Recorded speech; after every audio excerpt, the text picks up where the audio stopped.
नमस्कार दोस्तों, आपका फिर से स्वागत है मेरे YouTube चैनल एलकेटी इंडस्ट्रियल ट्रेनर पर। मैं आज आपके लिए लेकर आया हूँ बहुत ही शानदार और इंटरेस्टिंग टॉपिक जिसका नाम है 4M चेंज मैनेजमेंट।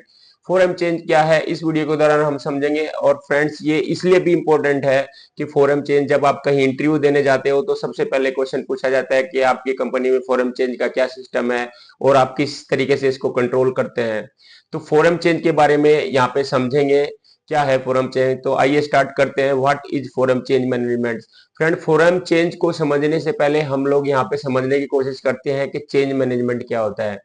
फ्रेंड्स, जो हमारे इंजेक्शन मोल्डिंग प्रोसेस में जितने कंपोनेंट बन के तैयार होते हैं वो एग्जैक्टली सेम कभी नहीं हो सकते। सब में कुछ ना कुछ डिफरेंस होता है। अगर कोई बोलता है कि हमारे प्रोडक्ट सेम है तो इसका मतलब ये है कि वो सही नहीं बोल रहा है, उसका मेजरमेंट सिस्टम सही नहीं है।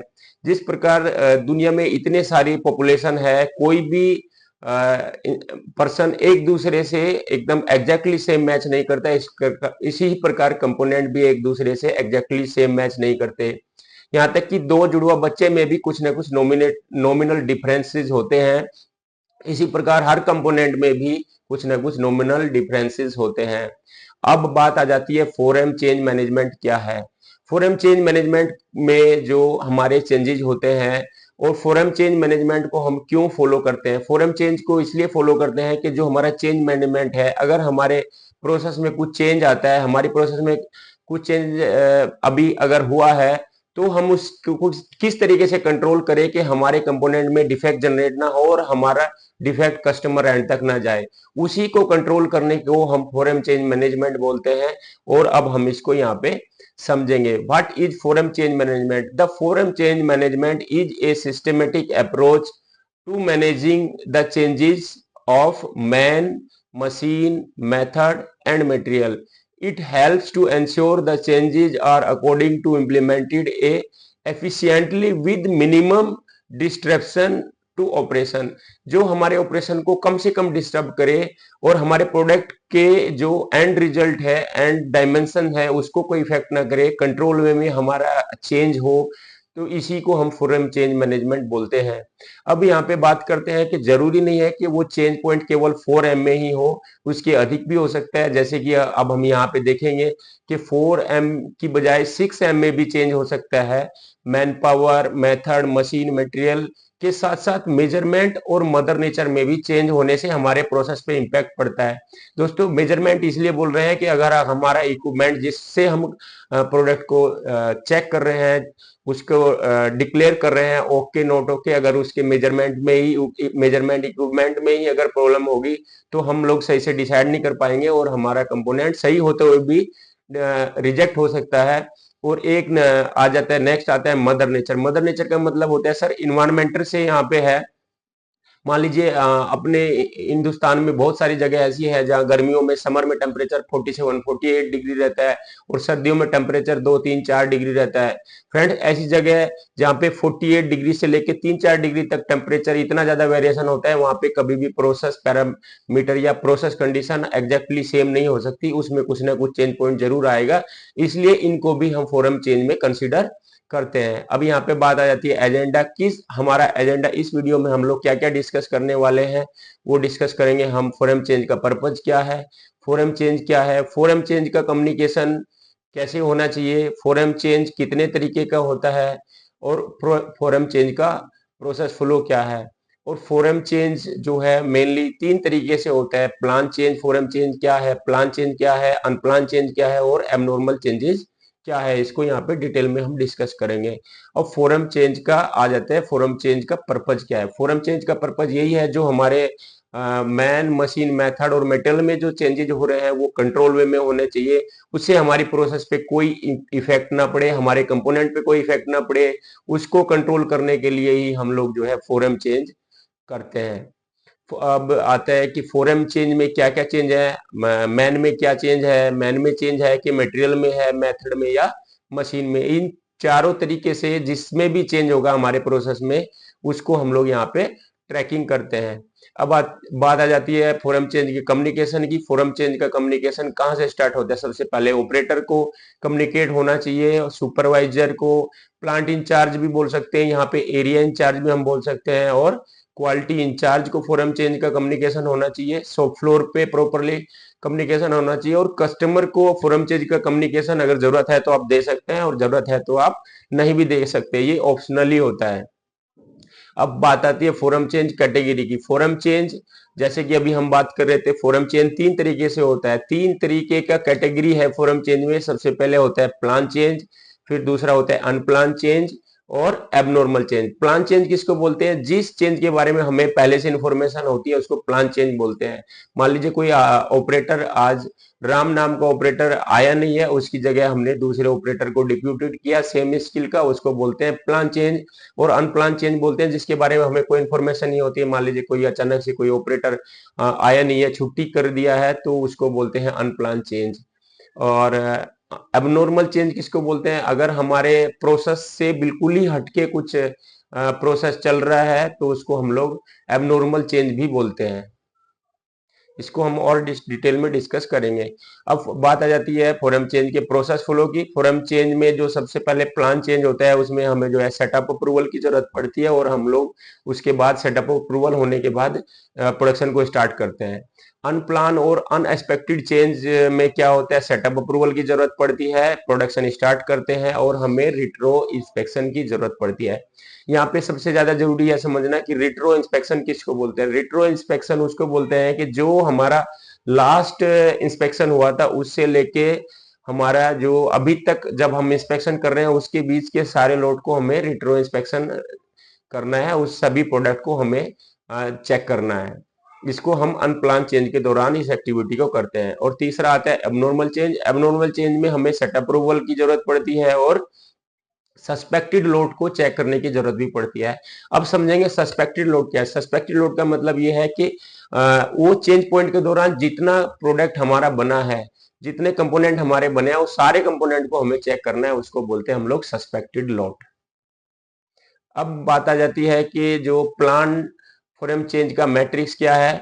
यहाँ पे मैन में जो है न्यू ज्वाइनिंग ऑपरेटर हो सकता है, और इसमें हम जो क्या करेंगे कि सेटअप अप्रूवल की जरूरत पड़ेगी। रिट्रो इंस्पेक्शन और सस्पेक्टेड लोड चेक करने की जरूरत यहाँ पे नहीं है, क्योंकि सेम स्किल का बंदा हमने डिप्यूट किया है। और दूसरा यहाँ पे बात करेंगे मशीन और टूल के बारे में। मशीन अगर प्रिवेंटिव मेंटेनेंस में है तो ये भी अगर हमें पहले से पता है तो प्लान चेंज में आता है, इसमें हमें सेटअप अप्रूवल की जरूरत पड़ती है। बाकी रिट्रो इंस्पेक्शन और सस्पेक्टेड लोड चेक करने की जरूरत नहीं होती। टूल का अगर प्रिवेंटिव मेंटेनेंस है, अगर पावर रिसोर्स हमें चेंज करना है, अगर पावर हमारा चेंज ओवर बता के हो रहा है, पहले से हमें पता है कि हमें दूसरे पावर पे काम करना है, पावर की बजाय डीजी पे काम करना है, तो हम लोग उसको प्लान चेंज बोलते हैं।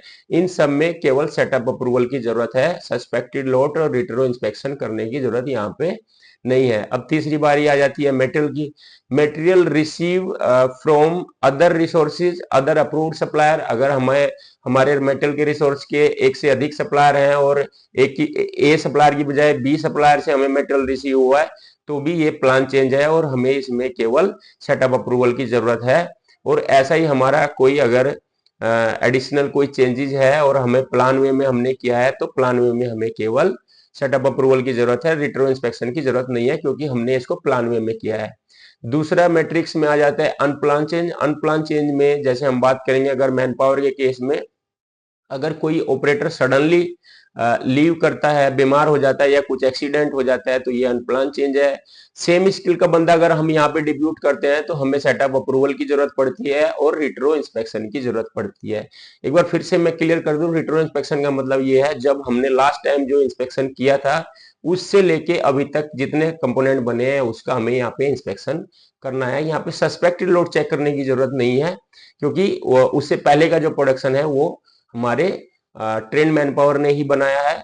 और मशीन अगर टूल में बात करें, अगर मशीन आपकी अचानक से ब्रेकडाउन हो जाती है तो जो है हम लोग सेम कैपेसिटी की मशीन पे हम उस कंपोनेंट को बना सकते हैं, तो ये हो जाएगा अनप्लान चेंज हो जाएगा। बट यहाँ पे हमें जो है सेटअप अप्रूवल और रिट्रो इंस्पेक्शन करने की जरूरत है। उस मशीन पे जितना कंपोनेंट बनाए हुए वो हमें एक बार दोबारा से चेक करने की जरूरत पड़ेगी। और तीसरा, अगर टूल का ब्रेकडाउन है तो उसमें भी सेम जाएगा। अगर पावर फेल हो जाता है, क्योंकि आपको अनएक्सपेक्टेड है, पता नहीं था पावर फेल होने वाला है, तो उस केस में भी जो है हमें सेटअप अप्रूवल और रिट्रो इंस्पेक्शन करने की जरूरत है। और प्रोसेस एडिशनल कुछ न्यू टेक्नोलॉजी है, और ये अगर ये अनप्लान है तो भी आपको जो है यहाँ पे सेटअप अप्रूवल रिट्रो इंस्पेक्शन करने की जरूरत है। और तीसरा और फाइनल आ जाता है एबनॉर्मल चेंज। एबनॉर्मल चेंज क्या है फ्रेंड्स? आपका ऑपरेटर विदाउट इंफॉर्मेशन छुट्टी चला जाता है और आपने उस पे कोई ऑपरेटर लगा दिया जो उस स्किल का नहीं है, उससे कम स्किल का है, तो ये एक बड़ी एबनॉर्मलिटी है, इसमें एबनॉर्मल है। तो यहाँ पे हमें सेटअप अप्रूवल की जरूरत पड़ेगी। साथ के साथ हमें जो है सस्पेक्टेड लोड, मतलब उस ऑपरेटर ने जितना भी कंपोनेंट बनाया है हमें उस सारे लोड को चेक करने की जरूरत है। तो ये डिफरेंस है रिट्रो इंस्पेक्शन और सस्पेक्टेड लोड में, इसको समझने की जरूरत है। या फिर यहाँ पे दूसरा हमारा चेंज है, ऑपरेटर ने सडनली लीव हो गया और operator under the skill deputed, अगर वहां पे हमारा ऑपरेटर कम स्किल का हमने डिप्यूट किया है तो अभी ये हमारा सेव एबनॉर्मल हैंडलिंग है। न्यू ज्वाइनिंग ऑपरेटर है और उसका स्किल डेवलपमेंट नहीं है तो ये भी हमारी एबनॉर्मलिटी है। इस केस में भी हमें जो है सेटअप अप्रूवल और सस्पेक्टेड लोड को चेक करना होगा। और अगर मशीन के बारे में हम बात करें तो अगर मशीन हमारी ब्रेकडाउन हो गई है या प्रिवेंटिव मेंटेनेंस है और हम किसी दूसरे सेम टनेज की मशीन पे नहीं, हायर कैपेसिटी पे उस मशीन को लेके जाते हैं, तो उस केस में हमें सेटअप अप्रूवल की भी जरूरत है, रिट्रो इंस्पेक्शन की जरूरत भी है और सस्पेक्टेड लोड चेक करने की भी जरूरत है। यहाँ पे हमें सारी चीज चेक करनी पड़ेगी क्योंकि यहाँ पे टोटली चेंज हो गया है, यहाँ पे पूरी मशीन चेंज हो गई है, दूसरे कैपेसिटी की भी मशीन है और मशीन भी दूसरी है, इसलिए यहाँ पे हमें सारी चीज को चेक करनी पड़ेगी। सेम यहाँ पे टूल के लिए भी है, अगर हमारा टूल ब्रेक डाउन हो जाता है और हम लोग उसमें टूल में टेम्परेरी रिपेयर किया है तो वो हमें सेटअप अप्रूवल, रिट्रो इंस्पेक्शन और सस्पेक्टेड लोड सभी चीजें चेक करने की जरूरत है, क्योंकि वो जो हमने टेम्परेरी रिपेयर किया है वो कभी भी खराब हो सकता है, कभी भी दोबारा से बिगड़ सकता है, इसलिए हमें सारे कंपोनेंट को दोबारा से अच्छे तरीके से चेक करने की जरूरत है। और अगर हमारा पोकायो का फेलियर है, ये सारी चीजें हमारे एबनॉर्मलिटी के अंदर आती हैं, सारी एबनॉर्मलिटी हैं, इनके लिए हमें जो है सारी एक्टिविटी करनी पड़ेगी, सेटअप अप्रूवल करना पड़ेगा, रिट्रो इंस्पेक्शन और सस्पेक्टेड लोड चेक, सारी एक्टिविटी हमें इसके दौरान करनी पड़ेगी। और मटेरियल की अगर हम बात करें, मटेरियल में क्या एबनॉर्मलिटी है, सपोज करो हमने किसी नए सप्लायर से मटेरियल ले लिया है जो हमारे लिए अप्रूव ही नहीं है, तो उसका सारा मटेरियल सस्पेक्टेड है। डिफरेंट ग्रेड का मटेरियल अगर हमने यहाँ पे यूज कर लिया, अगर हमने डिफरेंट ग्रेड का मटेरियल यहाँ पे यूज किया और अनऑथराइज सप्लायर का मटेरियल यूज किया, तो इस केस में जो है ये एबनॉर्मलिटी है, इसको हमें यहाँ पे सारी चीजें उसको पैरेलली करनी पड़ेंगी। तो फ्रेंड्स यहाँ पे एक फोरम चेंज के लिए बेसिक व्यू मैंने यहाँ पे समझाया है, आपको समझ में आया होगा। इसके अगले वाली वीडियो में मैं लेके आने वाला हूँ फोरम चेंज के क्या क्या डॉक्यूमेंट्स हैं और कैसे फोरम चेंज को फिल करते हैं। ये एक मैंने प्रोसेस को बताया है कहाँ पे क्या करना है, लेकिन एग्जैक्टली प्रैक्टिकली हम अगली वीडियो में बताएंगे कि फोरम चेंज के फॉर्मेट्स क्या है, फोरम चेंज के को भरेंगे कैसे और फोरम चेंज का प्रोसीजर भी वहां पे डिस्कस करेंगे। उम्मीद करता हूँ ये आपको समझ में आएगा, बहुत अच्छा टॉपिक है, इंटरेस्टिंग है।